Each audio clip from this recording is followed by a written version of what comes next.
Thank you, and I made it as long as possible to make it difficult to pronounce the title.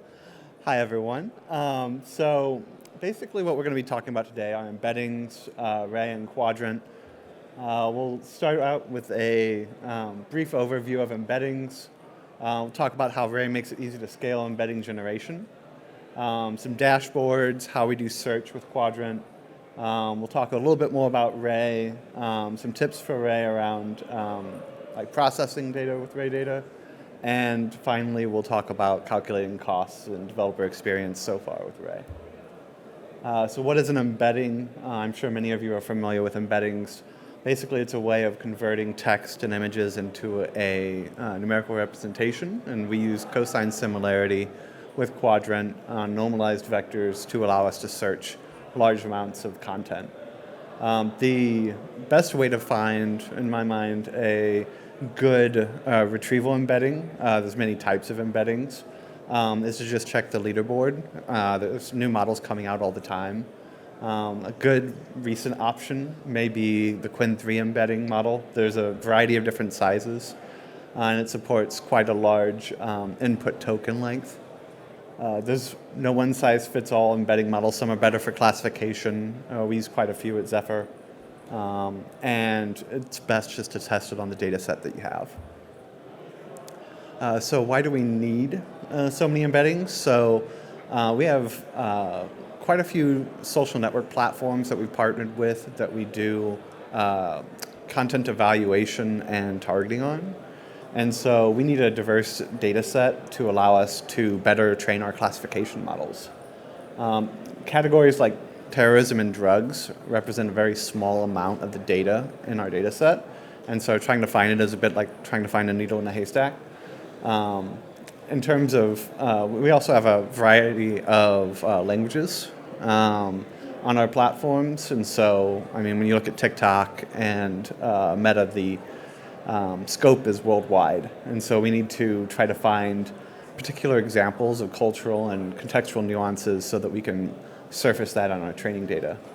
In terms of image sourcing, we do some image classification, not as much as text, which we're working to rectify at this point. But one nice thing about having a large image data set as well is that we can use that to cross-reference and find text content, as well as provide training data for the image models that we're planning on rolling out. So how does Ray make it easy to scale embedding generation? Basically, it handles the distributed task execution for you. There's been a number of other talks that go into detail more on that. The scaling out of embedding generation on a single machine through things like Torch data loaders and also using Ray locally makes it easy, but once you start moving to dozens or hundreds of nodes, it starts to get more difficult. The Ray in-memory object store has been fantastic for us because we're able to take data from a bunch of different platforms, shuffle it around the cluster, and then keep our GPUs at a high rate of utilization. In terms of the actor implementation, it's pretty easy. You just implement 2 calls, and it makes it easy to use underlying compute. We are currently looking at expanding from the GPUs that we're currently using, which are L4s, into using TPUs as well due to GPU availability issues in the region that we're working on. This is a dashboard running with our service. This is a standard Ray data dashboard. You can see that all the GPUs are at 100%. We usually try to tune it to be about 95, 100%, but we're always looking for different ways to improve our throughput. Here's a dashboard that we've built that shows we were about halfway through this particular job in terms of tuning it. You can see that we're barely using CPU utilization, but we've pretty much maxed out our GPU utilization across the board. We have a variety of different platforms that we're trying to embed content on, and you can see the drop-offs when we're switching from different platforms and different chunks of data that we're processing. At a certain point, we realized that it was better to split off the uploading of data to Qdrant so that we could spin down our GPU clusters. And so now the process makes much better usage of not only our GPUs, but also of CPU, so we're able to spend a lot less on that. So search with Qdrant. Qdrant has been a pretty excellent partner with us. We initially tried running Qdrant on our own on Kubernetes, just to see what the effort would be like. Running a single node of Qdrant is very easy. You can run it on a single, on your laptop with a single Docker command. The problem with running it on Kubernetes we found was that we just didn't have enough folks on our SRE team that were open to running it, because we sort of have a limited SRE staff in terms of the number of people that we have, and so onboarding a search appliance, we just ended up deciding to go with Qdrant Cloud, and that was great. Upgrades are easy, single click of a button, and we can also scale out and scale down our clusters just as easily. We store hundreds of millions of points without any issue. I would highly recommend indexing the fields that you need to search, and also tuning the indexing, because it's in a matter of minutes you can re-index, and so if you find also at some point after you've built a collection of points that you need to add an index, it's very easy to do. So Ray offers a number of sources and sinks. We've actually implemented a source and sink for Qdrant, and that allows us to very easily write data not just to Snowflake, our data warehouse, but also to GCS and to Qdrant in just a few lines of code. So tips for Ray data: if the functionality already exists, don't rewrite it.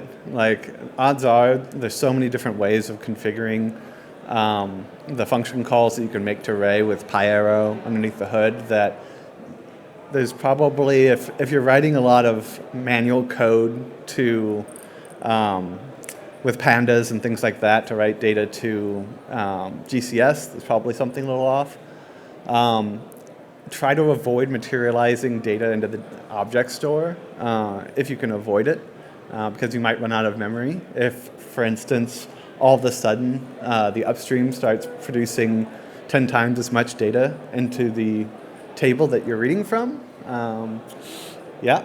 And so be careful also that you don't serialize objects that aren't serializable, because you might find as your job's halfway through and an actor kicks on that it might not be running. So I highly recommend also implementing great test coverage for your actors. A lot of this was for experimentation, and so we didn't have great test coverage initially, but now we've pretty much got up to 100%. Repartitioning and materializing prior to processing your data is great, because you can ensure that all the GPUs that you're using, and if you have fast network I/O, like shuffling isn't nearly as bad as it used to be. Calculating costs. So in terms of calculating the costs, our costs are entirely driven by GPUs.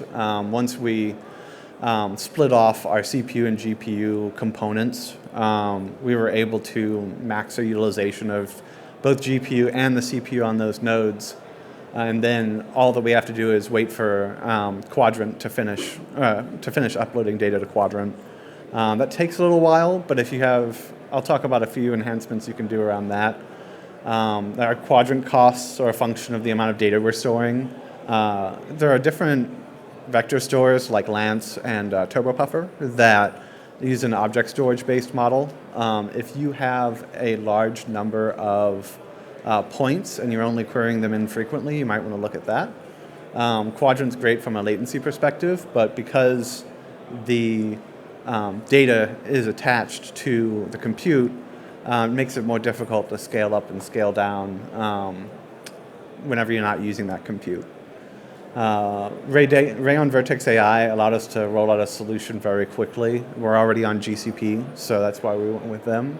We're looking at EKS and also at AnyScale as we look to potentially go multi-cloud for cheaper GPU access and availability.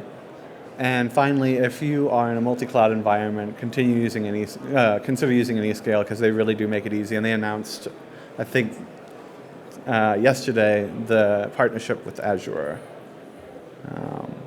And I guess now is the time for questions. I'm writing a book on Ray data called Ray Data Recipes.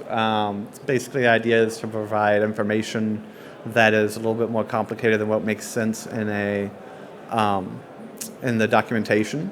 And so things like reading and writing data from ClickHouse. I'm going to be adding a lot more content to that going forward. Also, this example, Ray Qdrant embeddings, sorry.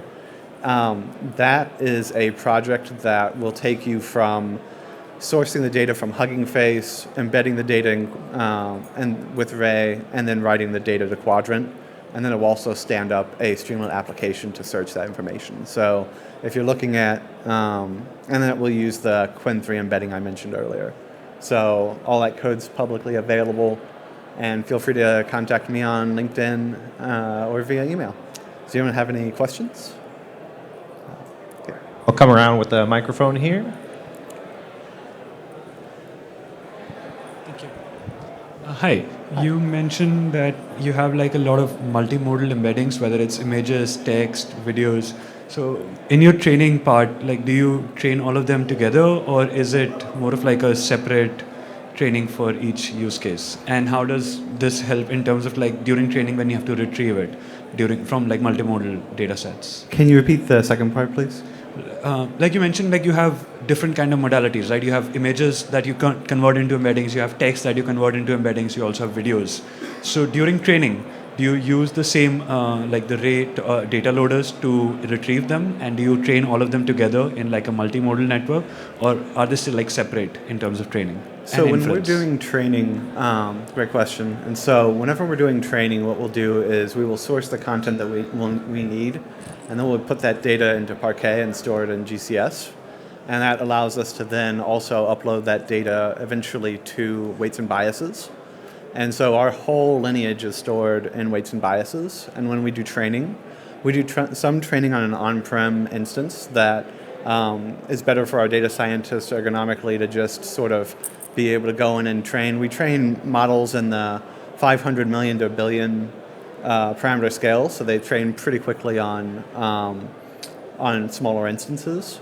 And then in terms of the modalities, we only train for a single modality, but we train across images and text. We have looked at basically doing search across modalities by including the index. But one thing that we've found is there's a modality gap with the embeddings that we use.